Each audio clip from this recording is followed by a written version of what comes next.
Meus irmãos, graça e paz. Quero convidá-lo a abrir lá em Gênesis, capítulo 1, versículo 1.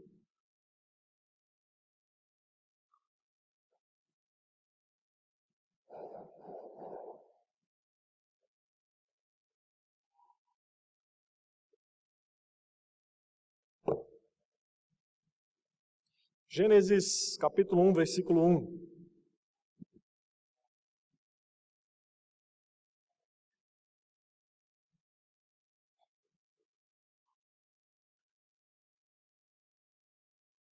Gênesis, capítulo 1, versículo 1.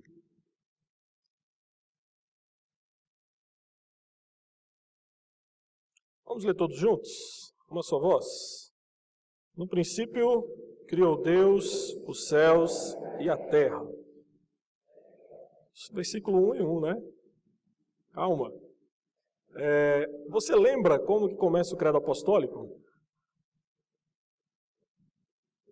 Vamos, gente, sem medo de errar, vamos. Creio em Deus Pai, Todo-Poderoso, Criador dos céus e da terra. Só aí. A igreja cristã sempre acreditou que Deus é o Criador de tudo que existe.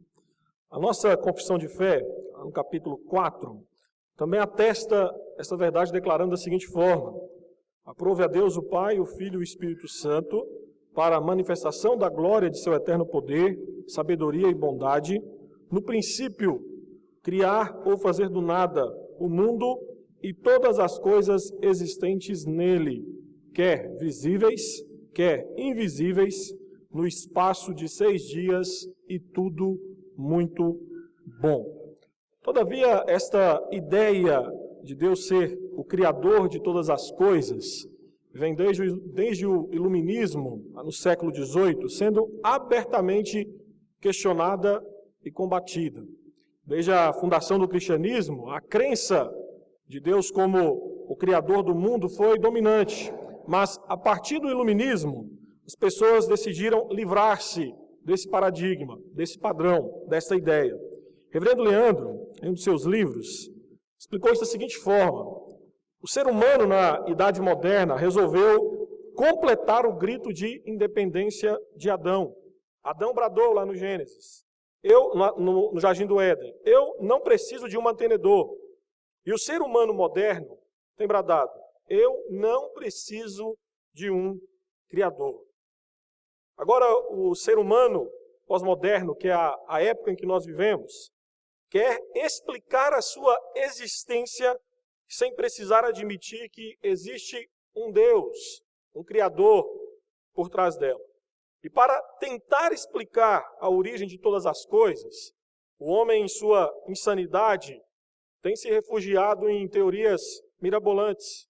A mais famosa, e creio que conhecida de todos nós, é a teoria da evolução, que foi idealizada por Charles Darwin ao lançar o seu livro A Origem das Espécies, em 1859.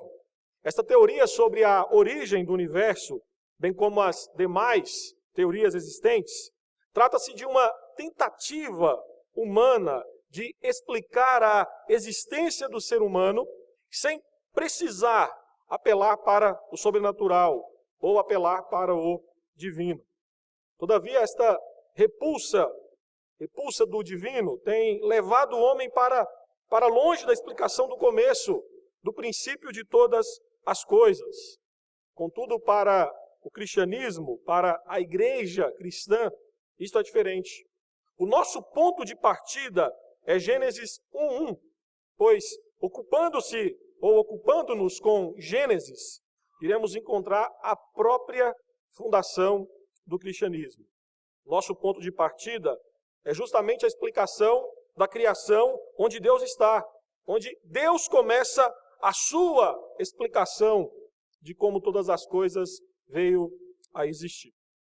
O livro de Gênesis, que significa começo, geração, fonte, foi escrito por Moisés com a intenção de contar ao povo de Israel, saído do Egito, quais eram as suas origens. Este livro de Gênesis foi escrito para dar ao povo daquela época uma compreensão da terra prometida, onde eles iriam habitar, sobre a origem desta terra prometida, bem como da origem e do direito do próprio povo àquela terra para onde eles estavam se dirigindo. Este livro, livro de Gênesis, relata em linguagem simples e de modo cronológico fatos históricos. E é por isso que nós cremos que Gênesis trata, sim, de uma narrativa histórica verídica. Gênesis apresenta uma narrativa majestosa do começo de tudo o que o Criador, que Deus, criou. Gênesis narra a origem, o começo de tudo o que existe. Neste livro, nós temos o princípio do tempo, da matéria, do universo, da vida, do lar, até mesmo a entrada do pecado na existência humana, a origem do homem, a origem da morte, da sociedade, da salvação. De certa forma, Gênesis leva o leitor de volta ao momento super importante da criação, quando o Criador onipotente criou por meio de sua palavra o universo e tudo o que existe nele. Gênesis capítulo 1, versículo 1, apresenta Deus se revelando. Apresenta Deus se colocando diante de nós e de forma condescendente, explicando a nós, criaturas, como foi que as coisas foram criadas por Ele. Nós só sabemos o que sabemos de Deus. Nós só sabemos o que sabemos da criação, porque Deus, em Gênesis, e a partir de Gênesis, capítulo 1, versículo 1, Ele de forma graciosa se revelou a nós, criaturas, simplesmente por conta da sua graça. E o que esse versículo, que relata o princípio de todas as coisas, Gênesis 1, capítulo 1, tem a nos ensinar? Eu quero pensar com você nessa noite em três ensinos. O primeiro é que Gênesis 1 nos ensina a existência de um Criador. Não sei se você prestou atenção, mas a afirmação inicial da Bíblia apresenta Deus como a causa primeira, o princípio, a fonte soberana de todas as coisas. Sua existência é admitida como a fundação incontestável de toda a verdade, não se fazendo necessário apresentar provas dela. O interessante é que a Bíblia afirma a existência de Deus e não se preocupa em começar provando a sua existência. Este fato, de acordo com Gênesis 1:1, é algo indiscutível. A Bíblia começa afirmando, no princípio, Deus, pressupondo, sem possibilidade de dúvidas, a existência de Deus. A Bíblia é fato, nada revela acerca do passado de Deus, mas simplesmente descreve Deus surgindo da eternidade para iniciar a sua obra da criação. A existência de Deus não está condicionada ao princípio. No princípio também não aponta para uma eternidade passada.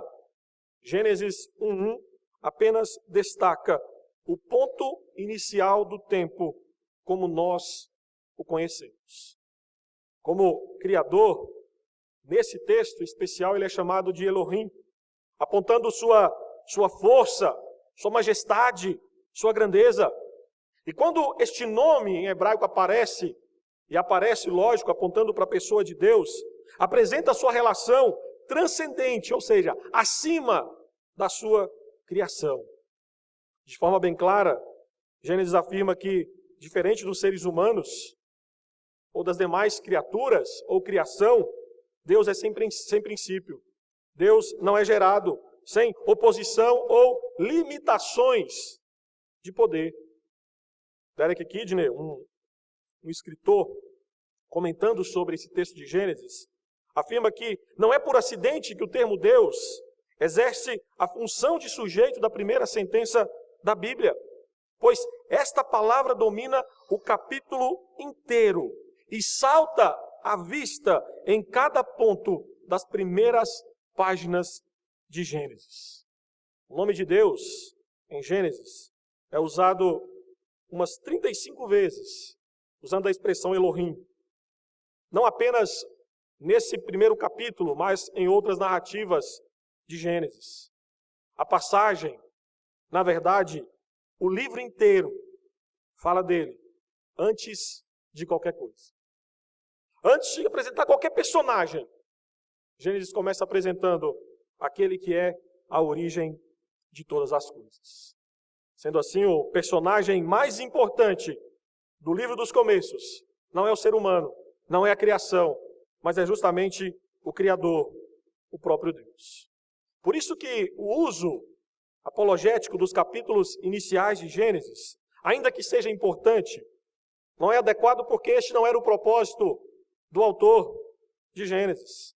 Gênesis foi escrito para o povo de Deus e não para descrentes. O seu autor partiu do pressuposto absoluto que somente aceita a existência do Criador, aquele que de fato tem fé e assim abraça. Moisés não tentou convencer o seu leitor sobre a existência de Deus, mas ensiná-lo a respeito deste Deus. Por isso que Gênesis é uma declaração da existência de Deus e não uma defesa sobre a sua existência. E é bem provável que você deve estar pensando, quão simplório é este argumento, ou seja, crer na existência de Deus como Criador é um ato de fé. E de fato, é uma questão de fé. E mais do que isso, tudo é uma questão de fé. Se você conversar com um evolucionista naturalista, você vai entender, ao conversar com ele, que para aceitar todas as suas teorias, rompendo com o sobrenatural, você tem que dar um salto gigantesco de fé. Até mesmo um ateu,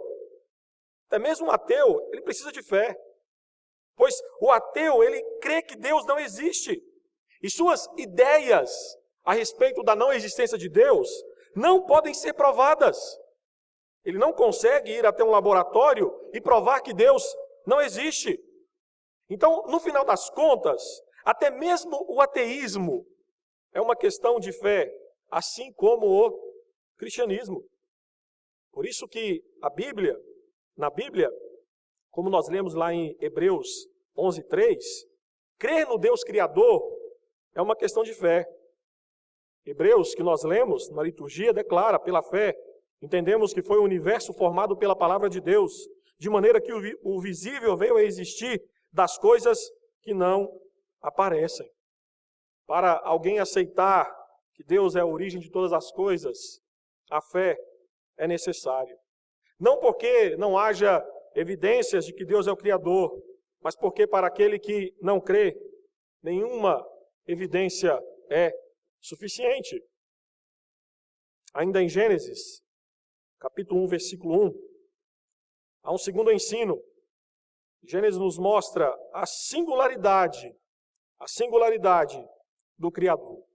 Nós temos que entender que os povos que cercavam Israel, quando Gênesis foi escrito, tinham sua própria cosmogonia, ou seja, relatos que explicavam a origem do universo e também da humanidade.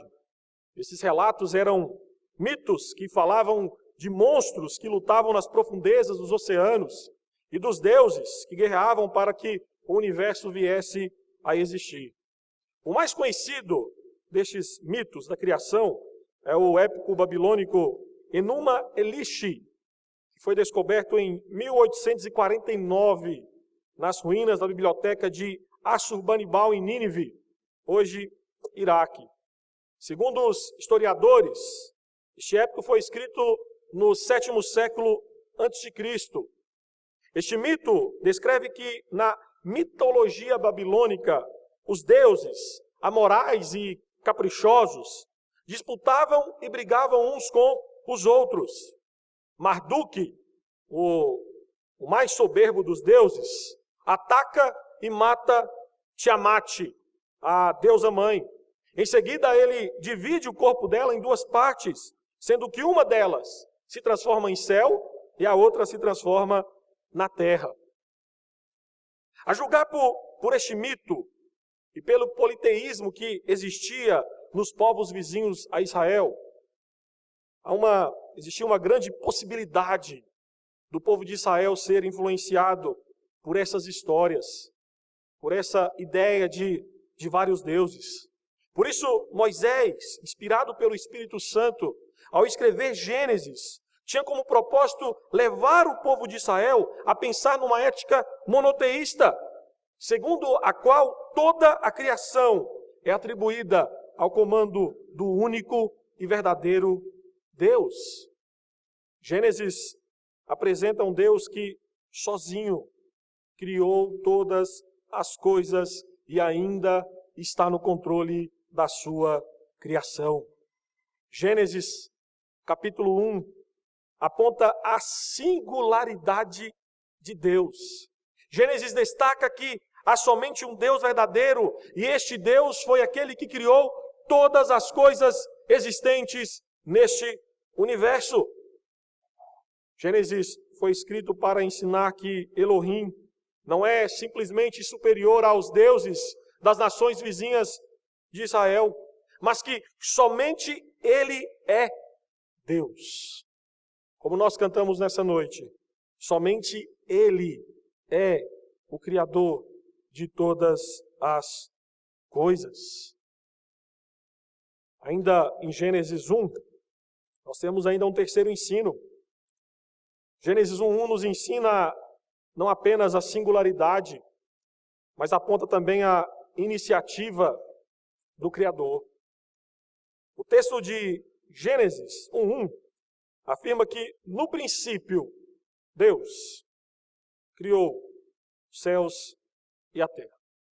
Essas palavras implicam que o mundo, o universo, a matéria, o espaço não são eternos. Eles nem sempre existiram, pois, segundo as Escrituras, eles tiveram um começo. Nada neste universo veio à existência por si mesmo, ou foi fruto da obra do acaso, ou de uma grande explosão, mas deve a sua existência a Deus, e é totalmente dependente de Deus. Gênesis 1 afirma que Deus criou. E este verbo criar, bará, no hebraico, é usado exclusivamente para a pessoa de Deus.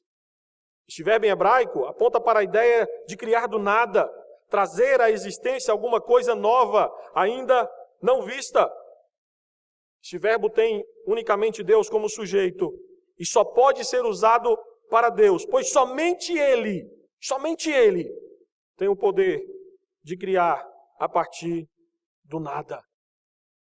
Os teólogos gostam de usar a expressão latina creatio ex nihilo para apontar que o universo não foi criado pelo nada, mas foi criado do nada. Quem criou o universo foi Deus. Porém, Deus não tinha algo material para usar a fim de criar o mundo. Então ele precisou formar a matéria.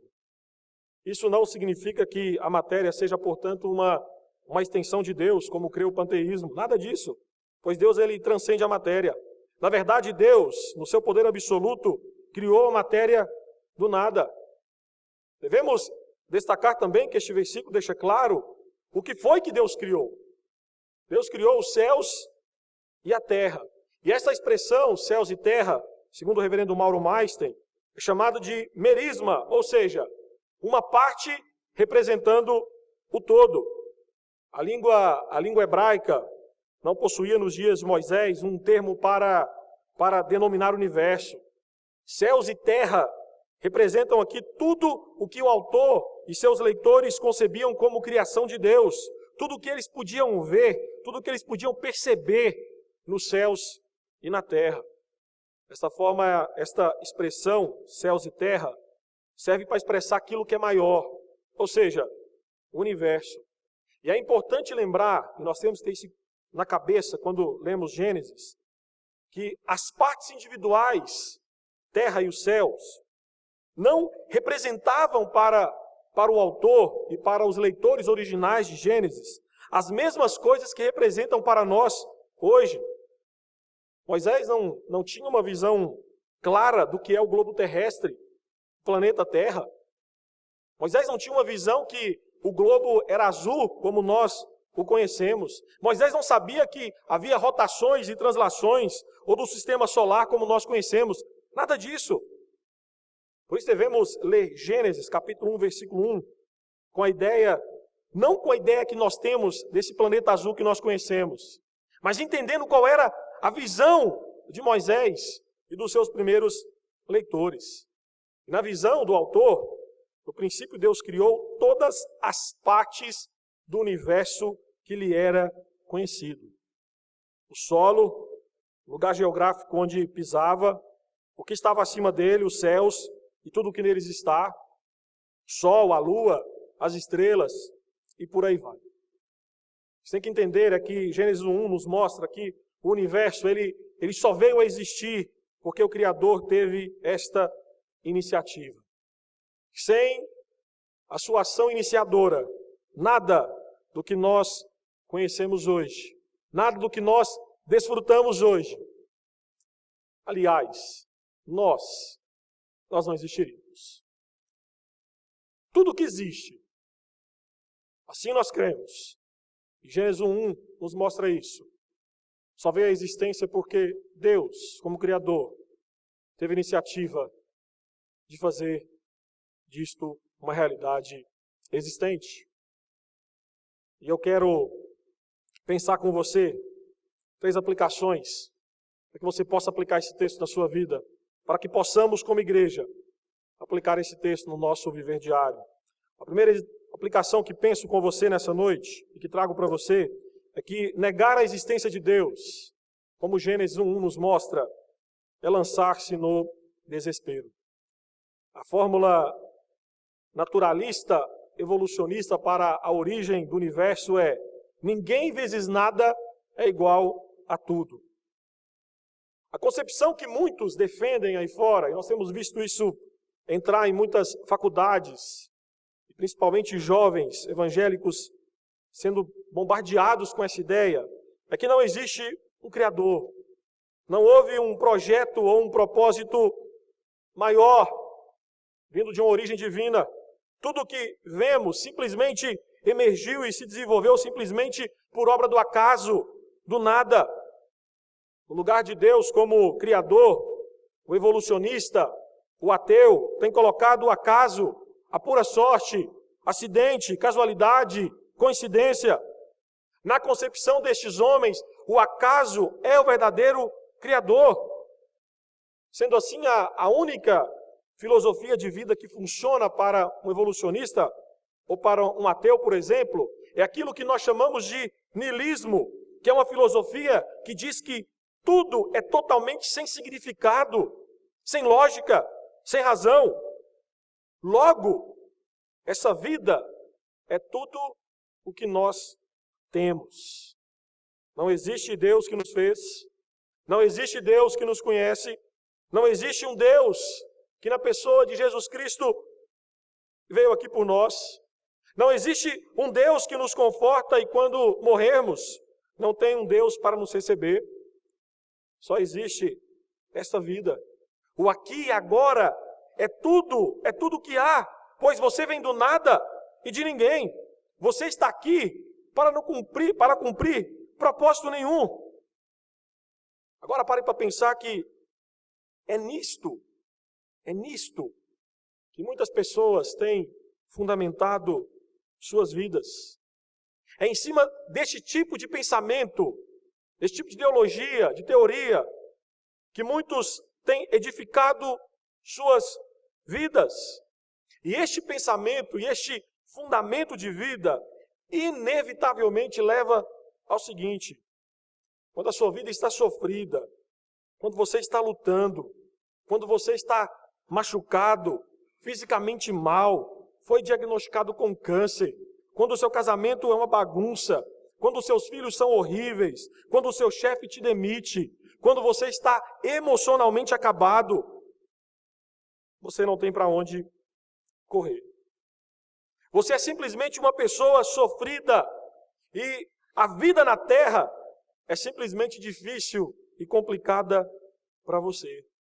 Simplesmente não existe ninguém soberano e absoluto a quem recorrer, porque você veio do nada e de ninguém, e nada e ninguém poderá ajudá-lo, socorrê-lo, salvá-lo. Se você está machucado ou sofrendo, Não existe ninguém maior do que você para ajudá-lo, resgatá-lo, confortá-lo. E quando você morrer, não tem nada esperando você. Você consegue vislumbrar o desespero de quem fundamenta a sua vida na negação da existência de Deus? Porque é isso. Essa ideia de negar a existência de Deus simplesmente leva o ser humano a lançar-se ao desespero absoluto. E o resultado disto é que esta pessoa irá procurar outra coisa para ajudá-lo. E neste momento, essa pessoa será levada, às vezes, para a automedicação, drogas, álcool, sexo, pornografia, compras, violência, entretenimento e por aí vai. Para muitos, restam apenas o suicídio. Apenas o suicídio. Pois se não há Deus para me julgar, pois se não há um Deus para me ajudar, e quando eu morrer não há consequências para isso, por que não acabar logo com a minha existência?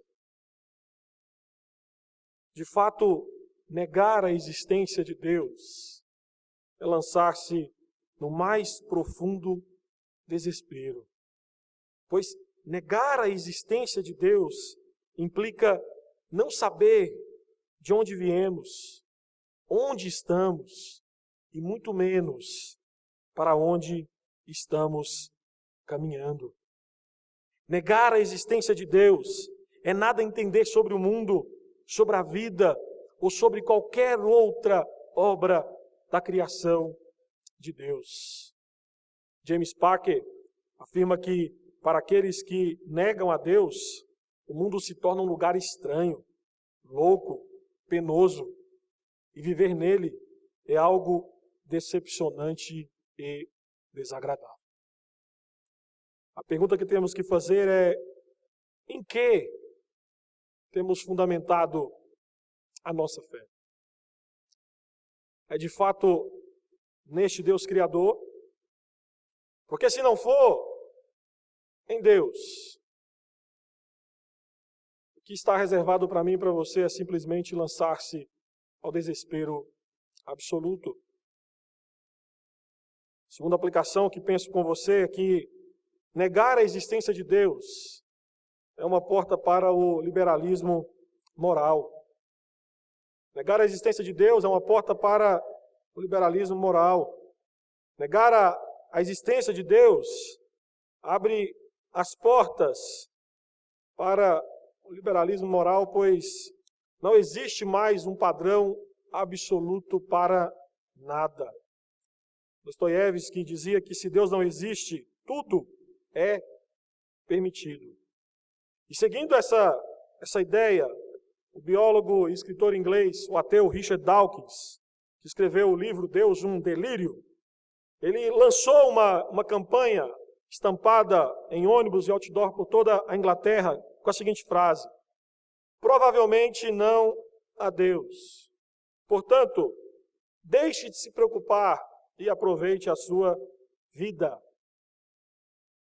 A visão deste homem, a visão ateísta, é que a nossa vida é resumida pelo acaso.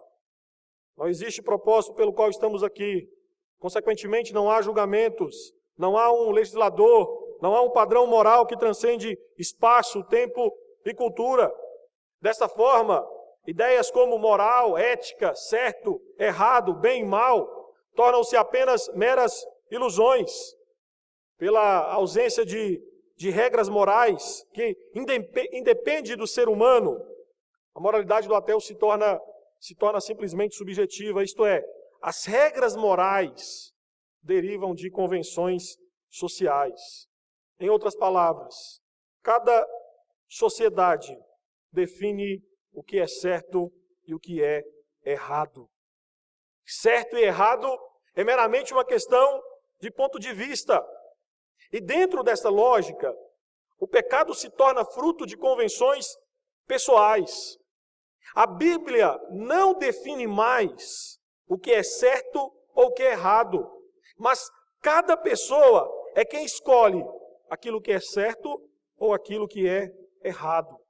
E olha como que essa lógica é perigosa.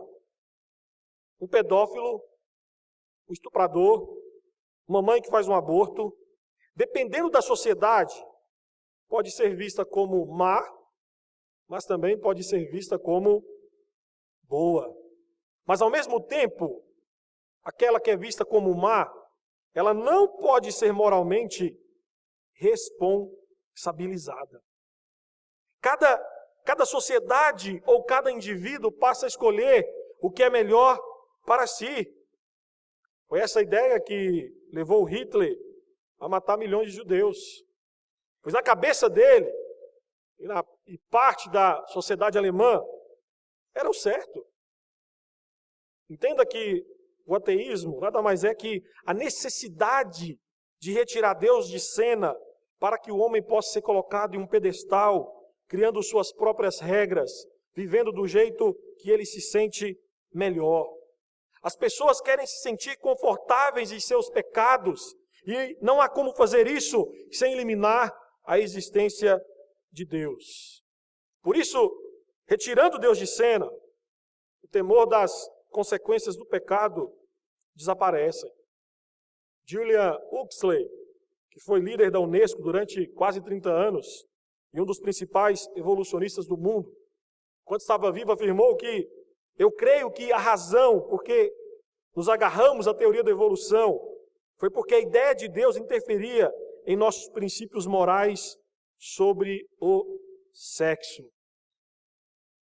Se não existe Deus, se não existe um padrão moral, minhas atitudes são condicionadas por aquilo que eu acredito ser o melhor.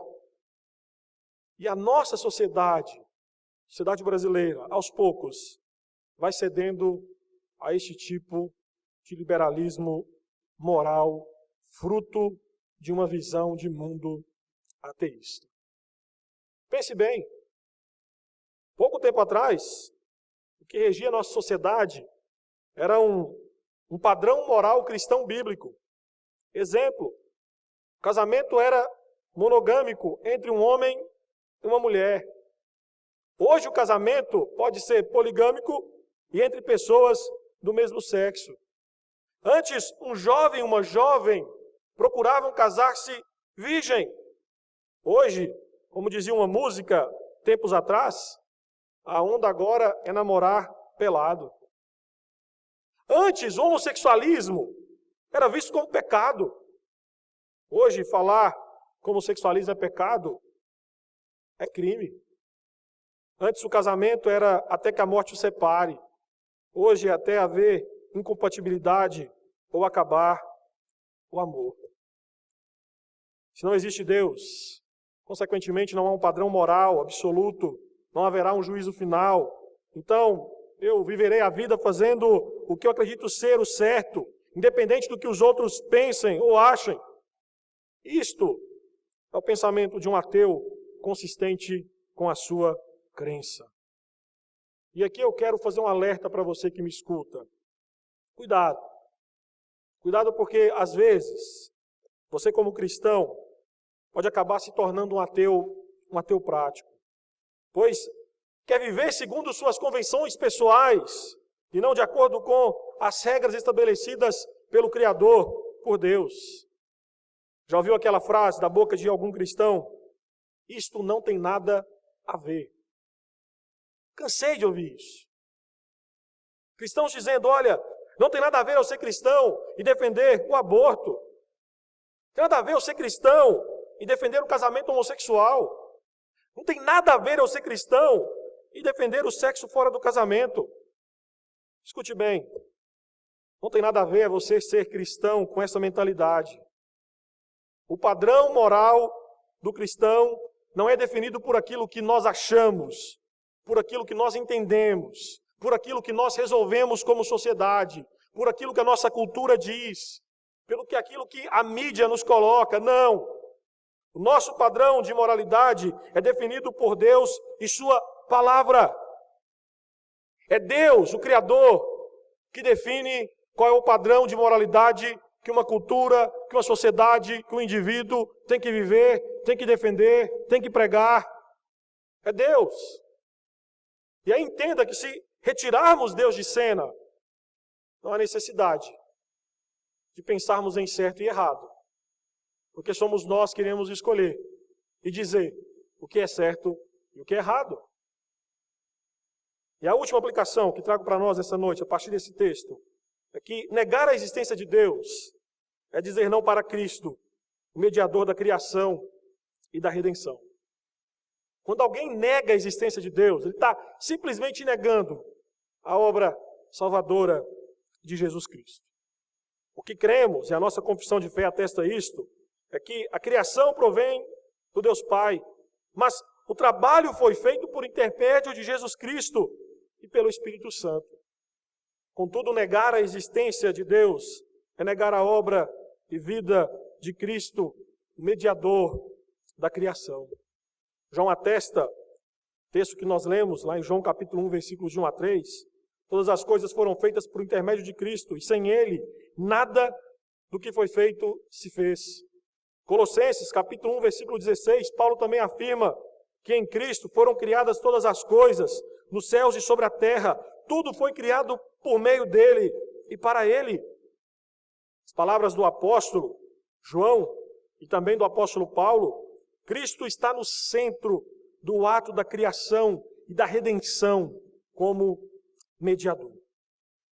Esta criação que hoje conhecemos e fazemos parte, nós sabemos que por conta de Gênesis 3, que é narrado ali a queda do homem, geme por restauração, geme por redenção, porque essa criação maravilhosa de Deus, foi manchada, foi maculada, foi arranhada, foi danificada pelo pecado. Esta redenção é descrita na Bíblia como um retorno a um estado ou situação originalmente bom, perfeito. O mundo criado de forma perfeita por Deus, como nós cremos, pregamos isso, foi totalmente afetada pelo pecado.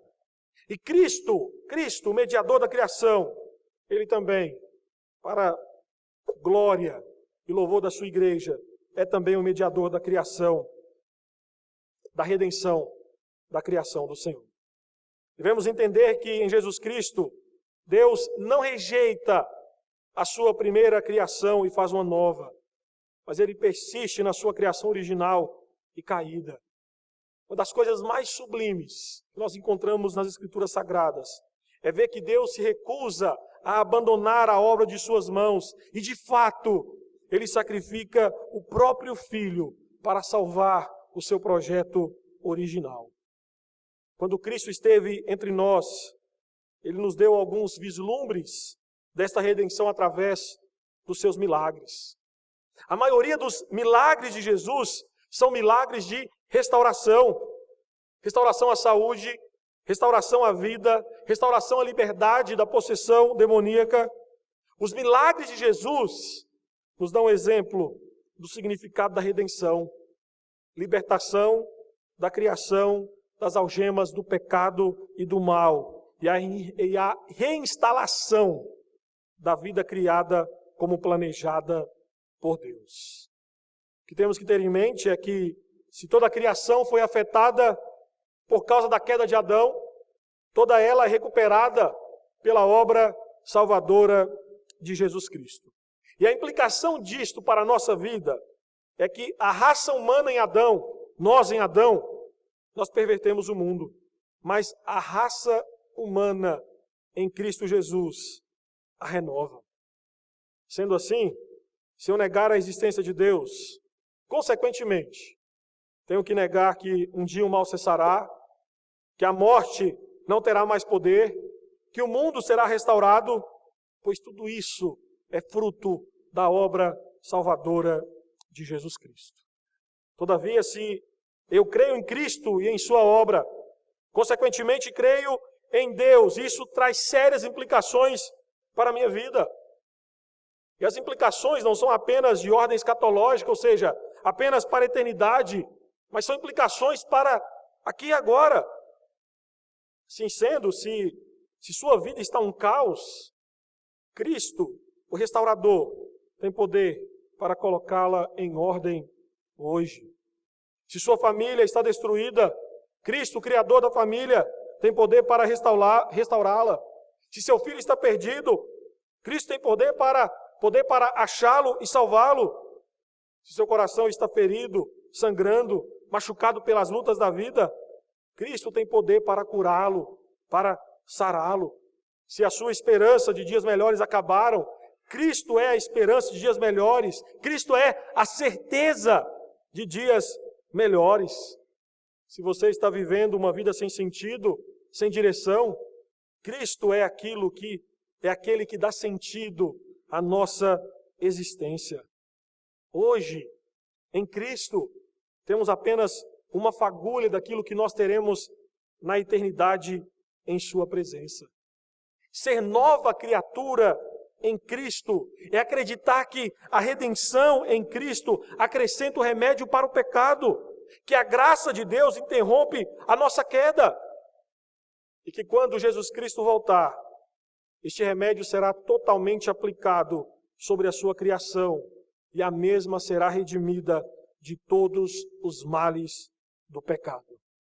Crer em Cristo é crer que em breve Deus irá libertar a sua criação de todos os males do pecado, retornando assim ao seu projeto original, narrado em Gênesis, capítulo 1, a partir do versículo 1. Por isso que quero terminar esse sermão dizendo que nós somos chamados a dizer, a cantar, aleluia, graças ao Cristo vivo, aleluia, o seu nome celebrai, de toda a terra Ele é o Senhor e Rei de toda a criação. E é isso que nós vamos fazer. Vamos fazer com o coral Dádiva Divina, que irá entoar uma canção intitulada Aleluia, Aleluia, graças ao Cristo vivo.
Oremos. Soberano Deus, Criador dos céus e da terra, e de tudo o que existe, nós, nessa noite, nos alegramos na Tua presença. E como Igreja do Senhor, nós apresentamos ao Senhor culto. Sabemos, Pai Santo, que somos imperfeitos, que somos indignos, que não somos merecedores de nos achegar diante do Senhor. Mas através de Cristo Jesus, através do nosso mediador, do nosso Salvador, nós nos achegamos diante de Ti. Obrigado, Pai Santo, por este momento onde o Senhor nos permitiu, juntos como Igreja do Senhor, não apenas ouvir a Tua palavra, mas também atitudes de culto responder a ela através das canções, através das orações, através daquilo que compete a nós no ato de culto, quando prestamos ao Senhor. A nossa oração é que o Senhor também nos ajude a colocar em prática aquilo que o Senhor nos agraciou nos dar no dia de hoje, Pai. Possamos, nossa semana, durante o decorrer dos dias, lembrar sempre de cantar aleluia ao Cristo vivo. Ele é a redenção da nossa existência. Ele é aquele que traz esperança a dias melhores. Ele é aquele que traz consolo para as nossas lágrimas. Ele é aquele que traz vitória para as nossas lutas. Que a Tua igreja, que o Teu povo possa, no decorrer da semana, caminhar, Pai Santo, debaixo dessa certeza e com alegria transbordante no coração, por saber que em Cristo Jesus, todas as coisas criadas pelo Senhor e manchadas pelo pecado, serão restauradas. Isto implica, Pai Santo, a nossa existência como um todo. E isto é motivo de louvor, de glória ao Senhor para todo sempre. Essa é a nossa oração, em nome de Cristo Jesus. Amém.